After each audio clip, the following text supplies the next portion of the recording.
বিসমিল্লাহির রহমানির রহিম। আমার প্রিয় পল্লবী এবং রূপনগর থানার সকল এলাকাবাসী, আসসালামু আলাইকুম ওয়া রাহমাতুল্লাহি ওয়া বারাকাতুহু। আমি প্রথমেই শুকরিয়া আদায় করছি মহান আল্লাহ তাআলার দরবারে, যিনি আমাকে আজকে আপনাদের এই এলাকার মানুষ হিসেবে, আপনাদের একজন পছন্দের মানুষ হিসেবে এবং বাংলাদেশ জাতীয়তাবাদী দলের একজন ক্ষুদ্র কর্মী হিসেবে ঢাকা 16 আসন থেকে বিএনপির একজন প্রার্থী হিসেবে মনোনীত করেছেন। আমি স্মরণ করছি মহান স্বাধীনতার ঘোষক শহীদ রাষ্ট্রপতি জিয়াউর রহমানকে। আমি কৃতজ্ঞতা জানাই আমাদের প্রিয় নেত্রী দেশনেত্রী বেগম খালেদা জিয়াকে। আমি কৃতজ্ঞতা জানাই আমাদের বিএনপির ভারপ্রাপ্ত চেয়ারম্যান জনাব তারেক রহমানকে।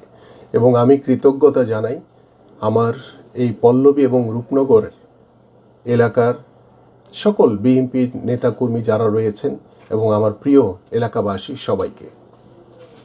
প্রিয় এলাকাবাসী, আমি আপনাদের এলাকার সন্তান, আমি আপনাদের এলাকার ভাই, আমি আপনাদের এলাকার একজন বন্ধু।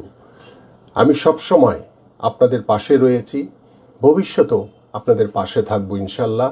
এবং আপনাদের সকলকে ঐক্যবদ্ধ করে সামনে নতুন একটি সমাজ গড়ার লক্ষ্য নিয়ে, নতুন একটি বাংলাদেশ গড়ার লক্ষ্য নিয়ে এগিয়ে যাব ইনশাল্লাহ। আপনারা সবাই ভালো থাকবেন এবং আপনাদের সকলের কাছে আমি দোয়া এবং সহযোগিতা কামনা করছি। বাংলাদেশ জিন্দাবাদ, বাংলাদেশ জাতীয়তাবাদী দল বিএনপি জিন্দাবাদ, দেশনেত্রী বেগম খালেদা জিয়া জিন্দাবাদ, বিএনপির ভারপ্রাপ্ত চেয়ারম্যান জনাব তারেক রহমান জিন্দাবাদ, শহীদ রাষ্ট্রপতি জিয়াউর রহমান অমর হোক এবং আমার প্রিয় এলাকাবাসী সবাইকে জিন্দাবাদ।